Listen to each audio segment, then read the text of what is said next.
I relace baseball gloves for people in my community, and a few days ago, somebody I went to high school with asked me if I could relace their dad's glove. And of course I said yes. When I went to go pick up the glove, I was pleasantly surprised to see that it was a 2015 Wilson A2000 of the month. I'm not sure what month, but this is the Robinson Cano model, which is really rare nowadays. Because this glove is 8 or 9 years old, it is pretty beat up, but the fact that this is a rare glove of the month isn't what caught my attention the most. This is actually pro issue, game used by Robinson Cano. And you might be wondering, oh, maybe it's just a custom. Anybody could have put Robinson Cano 22 on the glove. However, when this glove was released to the public, it never came with this embroidery. Besides that, it also has a stamp on the inside of the wrist that indicates the size of the glove and the country of origin. Unfortunately, I didn't actually get the glove from Robinson Cano. All I know is that it was like a friend of a friend that he was able to get his hands on the glove. Regardless of that, he has a really nice glove, and I can't wait to relace this. But first, I have to unlace it and clean it. Here's the glove more up close. As you can see, it is pretty worn. Busted lace here on the heel side. Pretty dirty, as you can see, but it's not in terrible condition. There's the Cano. See if I can show you guys the stamp on the inside. It's gonna be hard to show, and if it is, I'll just show you a picture. But it is on the inside there. Let's see if you guys can see that. Now, this glove is very nice. It's very sought after. This color used to be a really nice bright teal mixed with black and white embroidery. This glove would be getting a black and teal lace makeover. However, this is not my glove. The person who owns this glove wants to do red, white, and blue, which honestly I'm totally fine with. It's not my glove, so I can't decide. Either way, I still think this glove is gonna come out really nice.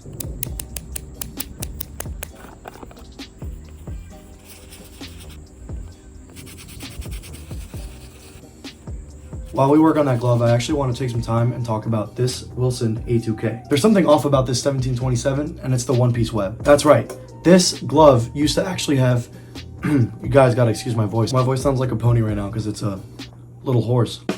This glove originally had an eye web. A longtime follower of the page and the YouTube channel, Rafe, thank you so much for sending this glove, wanted to swap the eye web for a one-piece web so that he could use this glove for pitching, because he originally was more of an infielder, but he wanted something he could use to pitch with. So I ordered the one-piece web from Future Vintage Gloves on Instagram, so thank you so much for that web, bro. It's really nice. And I did a triple X on the bottom of the web here to hide the ball a little better, because if it was just the double X, there's a little more space between there to see the ball. So I think this is a really good pitching piece. This glove wasn't too dirty, so I just gave it a light cleaning. I kept the palm stain there in the middle, and I also tried to reform it a little bit because the finger stalls were pretty tight and it was a rather narrow glove. So I pounded the pocket, I spread out the fingers a little more and gave it a little bit more of a square heel here, and now it's a really nice glove. I mean, obviously it's a pretty nice glove. It's an A2K and it's in pretty good condition, but regardless, the one-piece web is a really good fit. All in all, this is a really nice glove, so thanks for sending it out, Rafe. We're not going to talk about the Robinson Cano glove just yet. There's one more glove that I want to talk about, but for that, we have to go all the way back to January when I released it for the first time. Hey, what's up, guys? Welcome back. If you've been part of the channel for a while, you know that this is one of my favorite gloves.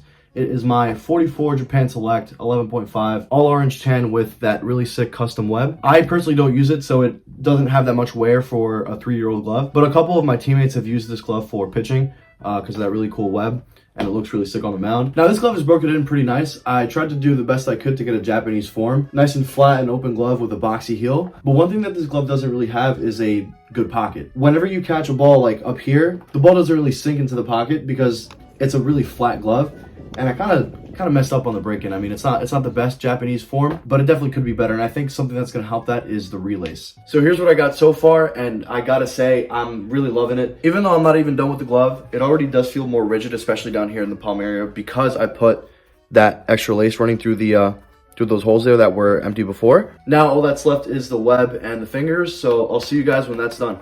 Several months later. So, as I mentioned, I had to release this glove, not because the lace was really bad or it was broken, but because I needed to loosen the web to make catching baseballs a little bit easier. This glove relaced super duper well with Tanner's Tan, and I think it came out so nice. One of my favorite gloves. I haven't talked about it in a little while, but it's because I had shelved it, I wasn't using it for a little bit, so I figured, you know what, let me relace it, make it feel brand new. It's a little bit heavier, which is nice because I added lace in the empty holes that were here before, and now the web is looser, so it catches baseballs a lot better. So much so that a couple of my teammates actually gamed this glove on the mound, which was pretty nice to see. You know, even though I'm a glove guy, I'm not that anal about my gloves. I let people use them all the time. What's the point of having a bunch of baseball gloves if you can't even share them with people? That's what I think. Really, really nice. Japan Select 44. A little bit of a deeper pocket, which is nice because it compensates for the super flat and wide pocket. So if you want to catch things off the heel or off the edge of the fingers to make a quick transfer, you can do that. Or if you want to pick something out of the dirt, snag a really hard line drive, you can do that with the nicer pocket now. Yeah.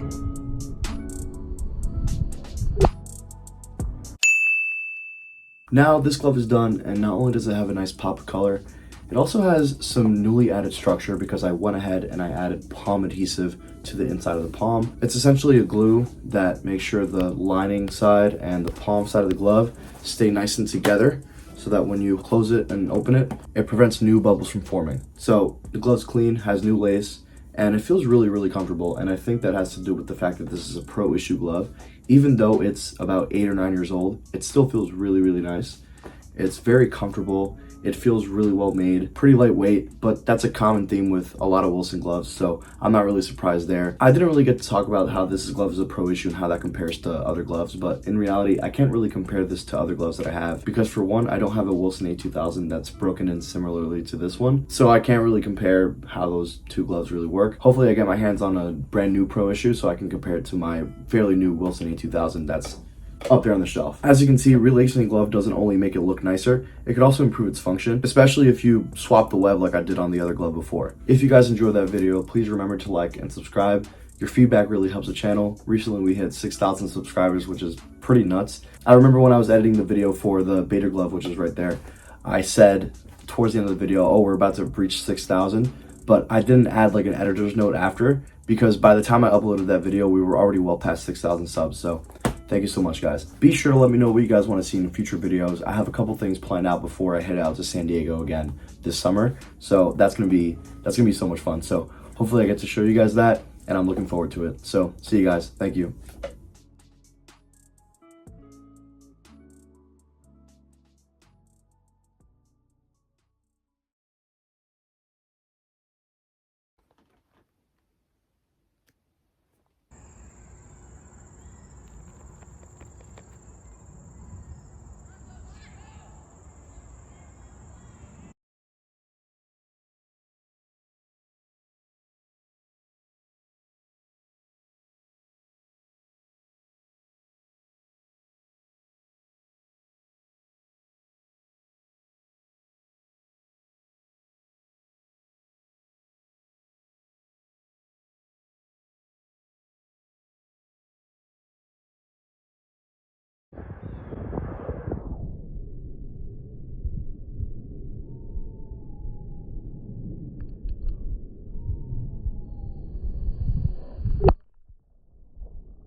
Oh shit.